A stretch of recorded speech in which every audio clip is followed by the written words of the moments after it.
আমরা শিলিগুড়িতে বসেছিলাম আলিপুরদুয়ার, কোচবিহার, কালিম্পং, দার্জিলিং, জলপাইগুড়িকে নিয়ে। পরে আমরা দুর্গাপুরে বসেছিলাম বাঁকুড়া, পুরুলিয়া, পূর্ব পশ্চিম বর্ধমানকে নিয়ে। আজকে এখানে আমরা নদিয়া, উত্তর চব্বিশ পরগনা এবং হুগলিকে নিয়ে বসেছিলাম। অনুরূপ মিটিং আমাদের মালদাতে হবে, মালদা, মুর্শিদাবাদ, উত্তর এবং দক্ষিণ দিনাজপুরকে নিয়ে। অনুরূপ মিটিং আমাদের কোলাঘাটে হবে, পূর্ব পশ্চিম মেদিনীপুর, ঝাড়গ্রাম এবং হাওড়াকে নিয়ে। আমরা মূলত যেটা জোর দিয়েছি, শর্ট টার্মে নির্বাচিত এমএলএদের সঙ্গে প্রশাসনের সমন্বয়। একটা নতুন ব্যবস্থা চালু হয়েছে, যেখানে শাসকের আইন নয়, আইনের শাসন। নতুন একটা বিশ্বের সর্ববৃহৎ রাজনৈতিক দল, যে দল নেশন ফার্স্ট মন্ত্রে বিশ্বাসী, তারা জনতা জনার্দনের আশীর্বাদ নিয়ে ক্ষমতা পেয়েছে। নতুন ব্যক্তিরা এমএলএ হয়েছেন, মন্ত্রী হয়েছেন, মুখ্যমন্ত্রী হয়েছেন। আমাদের ভিশন কি, আমরা কি চাইছি, কেমনভাবে রাজ্য চালাতে চাইছি, আমাদের সংকল্পপত্র কি, এটা প্রথমেই অ্যাডমিনিস্ট্রেশনের সর্বস্তরে পৌঁছে যাওয়া দরকার। সেই উদ্দেশ্য নিয়েই আমরা কিন্তু এই পরিক্রমাগুলো করছি। আপনারা এর আগে মিটিংগুলোতে দেখেছেন কত কোটি কোটি টাকা খরচ করা হয়েছে। এই কলকাতা থেকে কল্যাণী আসতে 1 ঘন্টা লাগে এখন জাতীয় সড়কের যুগে। সেখানেও হেলিকপ্টার ব্যবহার করা হয়েছে। এখানে কত রকমের খাবারের ব্যবস্থা, নিশ্চয়ই সারাদিন আছে, দুপুরবেলা একটু খাবার দিতে হবে। এখানে কত গাড়ির মেলা, এখানে অফিসাররা গাড়ি শেয়ার করে এসেছেন। রাস্তা বন্ধ, 3 দিন ধরে দক্ষযজ্ঞ, 3 কোটি 4 কোটি টাকা করে এর আগে খরচ হয়েছে। আমরা এইগুলো আপনারা দেখছেন যে সাইলেন্টলি, চুপচাপ, যেটুকু ন্যূনতম না করলে নয়, সেই ব্যবস্থার মধ্য দিয়ে এই সরকার জনগণের কল্যাণ করতে চায়, নিজেদের বৈভব ক্ষমতা দেখাতে চায় না। সেই জন্যই আমরা করছি। মিটিং খুব ফ্রুটফুল হচ্ছে। আমরা এত ডাক পাইনি 5 বছর। আমি প্রথম দিন থেকেই বলেছিলাম প্রশাসনিক মিটিংয়ে আমরা সব এমএলএদের ডাকবো, আর বিশেষ বিশেষ এমপিদের ডাকবো। আজকে বিশেষ বিশেষ এমপিদের মধ্যে বারাসাতের এমপিকে আমরা বিশেষভাবে ডেকেছিলাম, এসছেন উনি। আর আমাদের দলের এমপিদের আমরা ডাকছি সব জায়গায়, কারণ আমাদের এমপিদেরকে বিডিওরা পর্যন্ত, ওসিরা পর্যন্ত তাদের ফোন ধরতেন না। এই সিস্টেম তো ঠিক না। আমরা এখানে বলেছি আইপিএস আইএসরা জানেন একটা পাবলিক রিপ্রেজেন্টেটিভকে কীভাবে রেসপেক্ট দিতে হয়। মহারাষ্ট্র সরকার করেছে যে কোনো নির্বাচিত প্রতিনিধিকে যদি অনার না দেন, কীভাবে অনার দেবেন সেটাও স্টেট ক্যাডার এবং ন্যাশনাল ক্যাডারে বলা আছে। এগুলো আমরা এখানে করেছি, বলেছি। এবং আজকে এখানে বসিরহাটের অনেক অপোজিশনের এমএলএরাও যুক্ত হয়েছিলেন, তাদের মধ্যে একজনকে বলার সুযোগও আমরা দিয়েছি। আমরা চাই যে কেন্দ্র রাজ্য ডবল ইঞ্জিনের সুফল মানুষ পাক, এবং কেবলমাত্র নির্বাচনের সময়ই রাজনৈতিক কচকচানি হোক। সারা বছর আমরা কনস্ট্রাকটিভ আইডিয়া নিয়ে কাজ করি। আপনাদের মাধ্যমে মাননীয় প্রধানমন্ত্রীর 12 বছর সম্পূর্ণ হয়েছে। ভারত সরকার 5ই জুন বিশ্ব পরিবেশ দিবস থেকে 21শে জুন বিশ্ব যোগা দিবস ন্যাশনাল প্রোগ্রাম ডিক্লেয়ার করেছেন। পশ্চিমবঙ্গ সরকার এই ন্যাশনাল প্রোগ্রামে পার্টিসিপেট করছে, আমরা ঘোষণা করেছি। 5ই জুন রাজ্যের সমস্ত ব্লকে এবং পুরসভাতে, ইনক্লুডিং কর্পোরেশনে, মায়ের নামে একটি গাছ লাগানোর কর্মসূচি হবে। প্রত্যেক বিধায়কদেরকে অরণ্য দপ্তর, পরিবেশ দপ্তর, দুটো দপ্তর নোডাল থাকবে। তারা ফলের গাছ দেবেন এলাকায় বিতরণ করার জন্য, এলাকায় লাগানোর জন্য। 12 থেকে 20 জুনের মধ্যে 3 দিন জনকল্যাণ শিবির করতে বলা হয়েছে ভারত সরকারের পক্ষ থেকে। আমরা 3টে ডেট বেছে নিয়েছি, ওয়ার্কিং ডেট 15, 16, 17। আমরা সিএসের মাধ্যমে প্রশাসনকে বলেছি স্কুলে যেন না হয়, যাতে ক্লাস হ্যাম্পার না হয়। বিডিওরা এবং পুরসভার ক্ষেত্রে সিওরা, আর কর্পোরেশনের ক্ষেত্রে কমিশনাররা দায়িত্বপ্রাপ্ত হবেন বিধায়করা এবং যে এমপিরা সেখানে চিফ গেস্ট হবেন, ইনোগোরেটর হবেন, সব জায়গায় জনকল্যাণ শিবির হবে। সেখানে ভারত সরকার এবং রাজ্য সরকারের চালু থাকা এবং আগামী দিনে আসতে চলা সমস্ত স্কিম আমরা তার বেনিফিট মানুষকে দেব এবং সচেতন করব। 15, 16, 17 জুন, 21শে জুন বিশ্ব যোগা দিবস। আয়ুষ ডিপার্টমেন্ট, যা পশ্চিমবঙ্গ সরকারের হেলথ ডিপার্টমেন্টের অন্তর্গত, এবং স্পোর্টস ডিপার্টমেন্ট মিলে করবে। পুলিশ থেকে, স্কুল থেকে, এনসিসি থেকে, নানা এনজিও অর্গানাইজেশান, উৎসবের মতো পৃথিবীর 200টা দেশ ভারতের যোগা দিবসকে গ্রহণ করেছে। আমরা বিচ্ছিন্ন ছিলাম, আমরা এবারে যুক্ত হলাম। উৎসবের মতো হবে।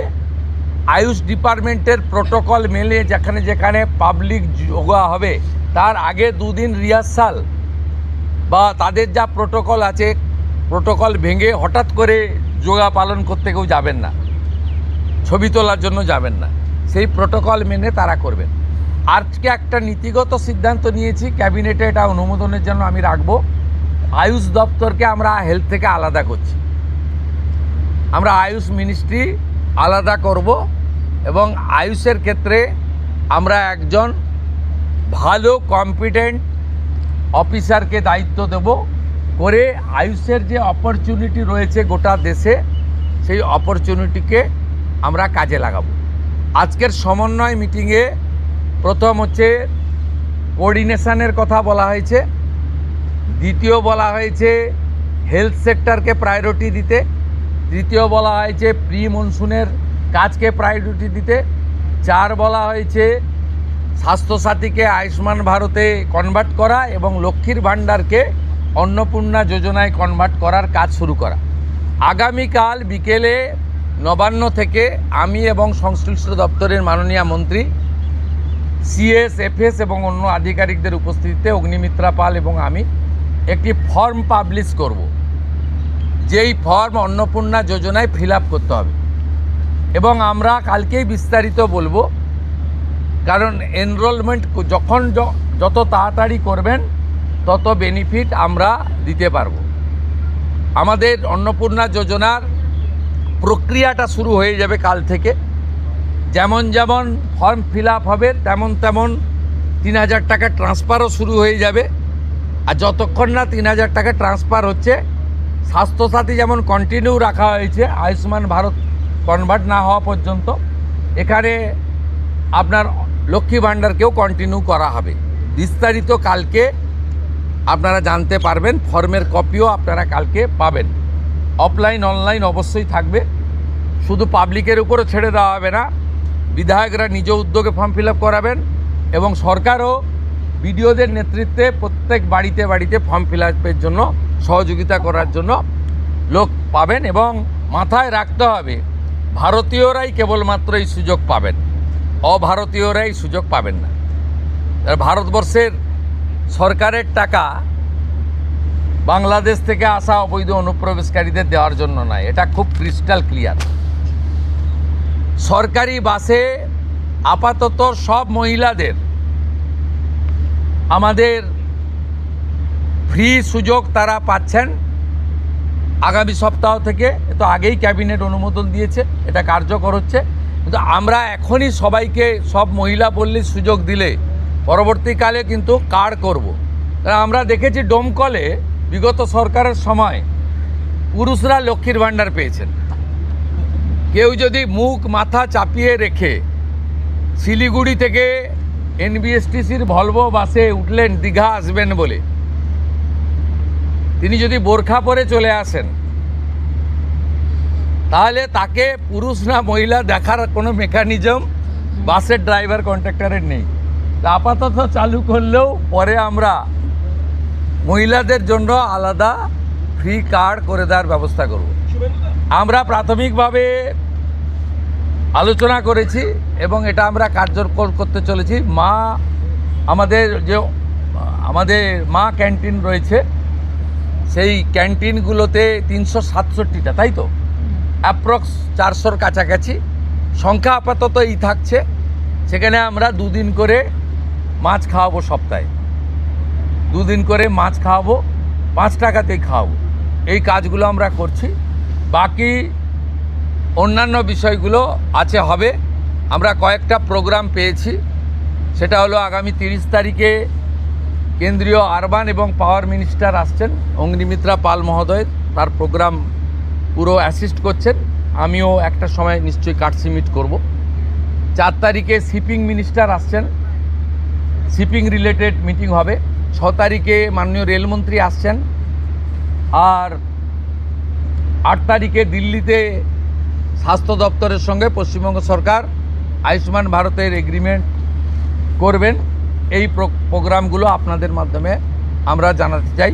আমাদের সরকার, আপনাদের সরকার আগামী সপ্তাহ থেকে মুখ্যমন্ত্রীকে বলো বন্ধ হয়ে যাচ্ছে।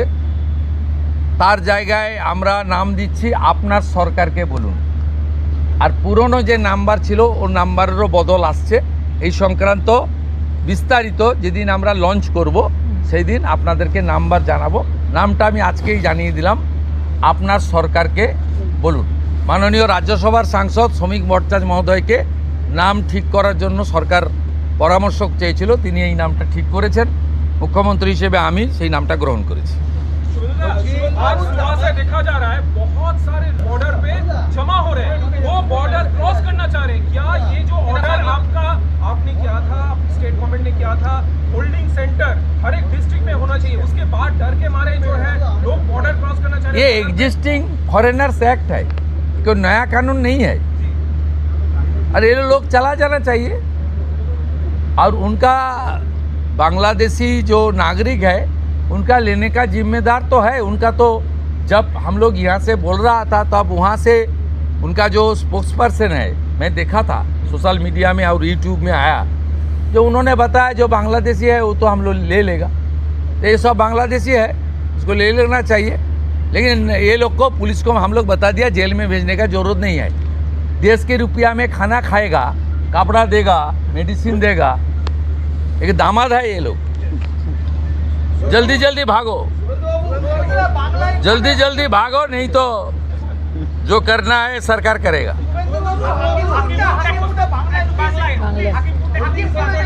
না না, আমি হাকিমপুর সম্পর্কে জানি না, আমি মিডিয়াতে দেখছিলাম। কিন্তু এটা নতুন কিছু নয়, প্রেজেন্ট অ্যাক্টই রয়েছে।